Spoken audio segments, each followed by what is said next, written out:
didn't want DeSantis. We didn't want Haley. We didn't want Christie. We didn't want Ramaswamy. We didn't want DeSantis. We didn't want anybody. We want him. What does that say about the Republican Party? It's not about what it says about the Republican Party. It's about what it says about the Democratic Party. Why?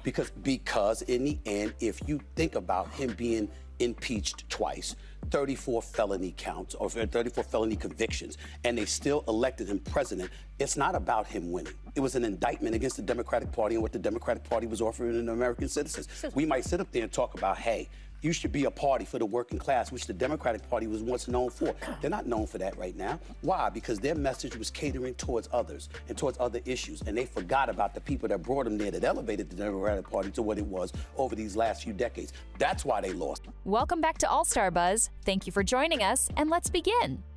Stephen A. Smith was back on The View-On. It seems like they forgot what happened the last time he was on. Back then, he completely dismantled their delusional worldview and refused to echo their Trump-deranged talking points. But this time, he took it to a whole new level and went full MAGA, leaving the entire panel in utter disbelief. As always, like the video and subscribe to the channel, it helps me out a ton. But let's dive in. First up, Stephen A. Smith explains to the panel why the Democrat Party is an absolute disaster. It's what I've always said. If the Democrat Party wants to keep pushing the narrative that Donald Trump is a 34-time convicted felon, they need to realize something. That doesn't make Trump look bad, it makes them look worse. Why? Because the American people chose the so-called 34-time felon over their candidate. Let that sink in. They want to call Trump an insurrectionist? Fine. But how bad must your policies and platform be if people would rather vote for an insurrectionist than you? The reality is, almost no one took those felony charges seriously because anyone with two eyes could see the Department of Justice was weaponized to go after Trump. They were so desperate, they twisted the law and manipulated the courts to nail him on something insignificant. And guess what? It destroyed all Democrat credibility. Now, here's another desperate talking point from the Democrats. So Trump's only been in office for 6 weeks. Seems like 6 years, doesn't it? And he's been going around with his cronies touting his so-called landslide and blowout win. But he won the popular vote by 1.5%, one of the smallest ever, and he won the general election by less than 50%. So what kind of mandate is this really? Well, it is a mandate, and I'm going to explain why. And I don't mind the question, but let me be very clear. I'm no supporter of Trump. I'm a supporter of truth and the facts. And here's the facts. The man won every swing state. He increased in terms of his voter turnout in his favor from the standpoint of blacks, Latinos, and young voters. He increased his numbers in that regard from 2020. 89% of the counties shifted to the right. That's a mandate. I don't understand how people can look at that and say, there's no mandate. There's a mandate. They're claiming Trump's win wasn't a mandate. Why? Because in their minds, that somehow makes their disastrous loss less embarrassing. But Stephen A. Smith wasn't having it. He hit the panel with a brutal reality check and let them know, yes, it was a mandate, no sugarcoating.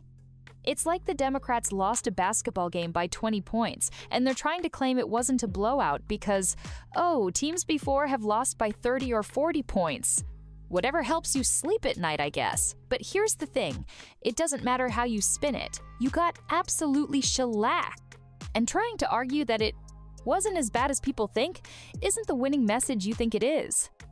When states like California and Illinois almost go red, that's a major cultural shift. When Kamala Harris can't flip a single red county blue, that's a national rejection of the Democrat platform. Donald Trump is more popular than ever, and the Democrats' approval rating is in the 20s. They have no power in any branch of government, yet they're obsessed with convincing people Trump doesn't have a mandate. Let me be clear, Democrats. Your party is so unfavorable that the American people elected a 34-time convicted felon and insurrectionist in a sweeping landslide because he seemed like the only person who could fix the mess you created. Now, this is where Sunny Hostin gets triggered. Stephen A. Smith explains to the panel that Biden is responsible for opening the borders and letting in 12 million illegal immigrants. Watch this. You brought up the message that the Democratic Party was disseminating. I'm challenging you on that. That is not what they were doing. I'm not talking about their intent. We did it. I was here too. I was alive and breathing right here on the air talking to everybody else. The bottom line is this, you're Joe Biden. You open borders. Now remember, Barack Obama deported more people than Trump did. You know what he didn't do? He didn't stick out his chest and bloviate about it. He just did it. What does Joe Biden do? Who is a Democrat? Who's the vice president under Barack Obama? He opens borders. Over 12+ million people entered the country. But the biggest point I'm making. He just took the key and just opened up a door? He just took, well, that's part of it. Even the Democrats say they did that. Sunny, with her signature snark, sarcastically says, "So what? He just opened up the door?" Yes, Sunny, that's exactly what he did. And you don't have to look further than Donald Trump to see the difference. All it took was Trump taking executive action, and suddenly, border crossings hit 20-year record lows. There was no new border legislation passed between Trump's first and second terms. It was simply Joe Biden signing executive orders and implementing policies that intentionally made the crisis worse. In the spirit of epic irony, right after Stephen A. Smith, they bring on the worst press secretary in history, Jean-Pierre. And what's the first thing she says? It actually wasn't a mandate. Watch this. When Stephen was leaving, she said, "Nice to meet you, nice to meet you." I disagree with you. Yes, I do. And I was curious, and so that's why I was curious. I do, on the mandate, on Donald Trump and his administration having a mandate. And we have to be super mindful and careful of this because he does not have a mandate. And what I mean by that is if you look at the numbers, just look at the facts. He won with the smallest margin of the popular vote since the 19th century. There was no coattail, meaning that it is the House is at a razor thin, and he's on his way in the first 100 days to be the most unpopular president in their first 100 days. That is not a mandate.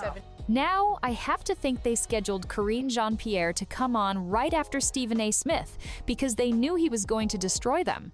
So, they needed someone to coddle the hurt feelings of the ladies on the panel and push their "we're perfect, we don't need to change anything" philosophy. And this goes back to the fragility and insecurity that Democrats have.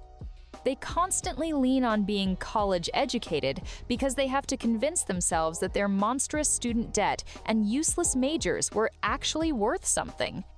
It can't be possible to them that non-college educated MAGA voters might actually be right or even smarter than them.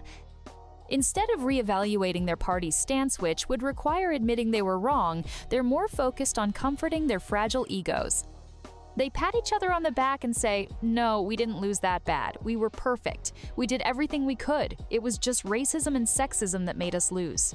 But then Alyssa steps in with a vicious clapback to Jean-Pierre. She says, "Does it really matter if it's a mandate or not?" The guy won. Watch this. But I guess the question is, does it matter if he has both houses of Congress in the White House? It does matter because right now we have, what we're seeing in this administration is he's taking a wrecking ball to the government. And what that means, and so that people really understand as folks are sitting here and watching, there are folks who have been fired from the federal government, and now, is our water safe, right? Is our food safe? Right. Are the skies Right, and the skies, right? We have to worry about getting on a plane. Is that going to be safe? Is there going to be a pandemic? Is there going to be a pandemic? And not only that, folks who need their Social Security check, are you going to get it? I mean, that is real. And they're doing it without concern of the fallout. Right. They don't care. And that is something that and look, I understand. I'm pretty sure people didn't vote for those things. Right, because where's the economy? So, Jean-Pierre reverts to the same old fear-mongering tactics the entire Democrat Party relies on. Oh, they might cut your Medicaid. They might cut your Medicare. They might cut Social Security. Planes are going to fall out of the sky. Pandemics are going to start popping up. You won't get your tax returns. The government's going to grind to a screeching halt. They have to lie and use these scare tactics because there's zero evidence to support any of their claims. And that's why the Democrats keep losing over and over again in court. They're desperate because they know what Donald Trump is doing will actually be a net positive. They know if he's successful, people will be so thrilled with the Republican Party that the Democrats might never win another election again. But here's the thing, they're so power-hungry that they don't care about improving the lives of their constituents. They just want to keep them afraid and Trump deranged. So in a year's time, when people start seeing the huge improvements from Trump's policies, they'll be too brainwashed to even acknowledge he did anything. Now, this last part is pure comedy. Jean-Pierre tries to explain how bad she felt that everyone turned on Biden after it was exposed that he's, well, brain dead. But in doing so, she accidentally admits that Biden was so brain dead, she didn't even get to see him much. Whoopi Goldberg quickly cuts to the camera as everyone realizes Karine just delivered a massive cell phone. Watch this. And it was shocking what I saw. But I also, I can't speculate, right? I don't know what would have happened. And anybody who says they do, they don't really know. And so I don't want to go to rehash the past. I don't think that's a good idea. Right now, again, 5-alarm fire, we need to move with strategy, with focus, and the Democratic Party needs to actually answer those questions that I put forth. Who are we and what are we fighting how do for? we meet the moment? And how do we meet the moment? Press secretary, you were also an assistant to the president, so that meant you were able to interact with the campaign off time. Actually, I could not I had a special kind of role as the press secretary. I did not interact with you. So you had no, as a commissioned officer, I could not. So you had no insight into the polling that showed he would have lost every I did not, because sailed. Well, it does matter, though. Okay, here's what's going to happen. Hold on. We're going to take a break. So, Jean-Pierre just confirmed what the bombshell Wall Street Journal report revealed. Biden was so hidden, so shrouded by his aides, that not even his cabinet secretaries or his own press secretary got to meet with him regularly. And Alyssa's like, yo, this kind of matters a little bit. But Whoopi? She's like, nah, we're going to commercial break. Why? Because they already had Stephen A. Smith completely destroy their worldview. The last thing they needed was their token propagandist Karen Jean-Pierre making things worse by accidentally exposing the truth. It's hilarious. This just shows how desperate the Democrat media is to maintain their false narrative. They're not worried that they lied about Biden's mental decline. They're not worried that they wrecked the economy or let in 12 million illegal immigrants. They're not even worried about the 5-alarm fire constitutional crisis they've created. No, they're mad about one thing. Trump is exposing how effective governance can actually work. He's proving that the Democrats weren't interested in helping the American people. They were too busy maintaining a corrupt, deep state bureaucracy that siphons money from hardworking citizens to enrich themselves and their wealthy donors. It's a scam, and Trump's calling them out on it. Let's talk about the real reason the Democrats are so terrified of Donald Trump. It's not just about losing elections, it's about losing control. For decades, the Democrat Party has built a system that relies on big government, endless regulations, and a bloated bureaucracy. They've convinced people that this is the only way things can work. But Trump? He's proving them wrong. When Trump slashed regulations, the economy boomed. When he cut taxes, businesses thrived, and Americans kept more of their hard-earned money. When he secured the border, illegal immigration plummeted. And when he put America first on the global stage, other countries actually respected us. These aren't just talking points, they're results. And that's what scares the Democrats the most. Because here's the thing. If Trump shows that government can be smaller, smarter, and more efficient, people will start asking questions. Why do we need so many regulations? Why is the government so bloated? Why are we spending trillions of dollars on programs that don't work?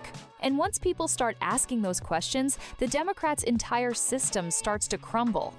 That's why they're so desperate to stop him. They don't want people to see that there's a better way. They don't want people to realize that they've been lied to for years.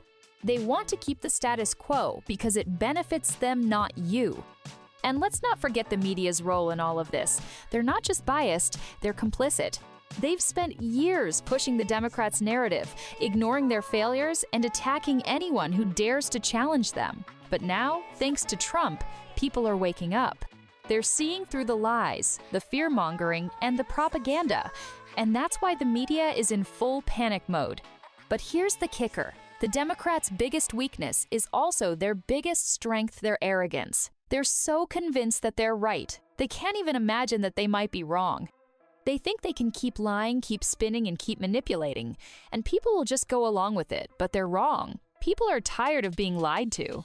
They're tired of being told what to think, what to say, and how to live their lives, and they're ready for change. That's why Trump's message resonates so deeply. He's not just talking about policy, she's talking about freedom. freedom from government overreach, freedom from endless regulations, freedom from a system that's rigged against the average American. And that's a message the Democrats can't compete with. So, what's next? The Democrats will keep lying, keep fear-mongering, and keep trying to distract people from the truth. But the more they do, the more people will see through it. And when they do, the Democrats' house of cards will come crashing down. They conveniently leave out that Kamala Harris raised $1.5 billion compared to Donald Trump's $300 minus $400 million. They conveniently leave out that Democrat billionaires have been buying politicians and swaying policies for decades. They're hell-bent on making sure Donald Trump doesn't expose the truth. The size of government can be vastly reduced, regulations can be slashed, and the government can actually operate with some level of fiscal responsibility. Why? Because if people see that, they'll never tolerate the incompetence and corruption of the current system again. It's all about maintaining control, no matter the cost. But let me know what you think in the comments below. If you enjoyed the video, smash that like button, subscribe to the channel if you haven't already, and hit the notification bell so you never miss a video. Catch you in the next one!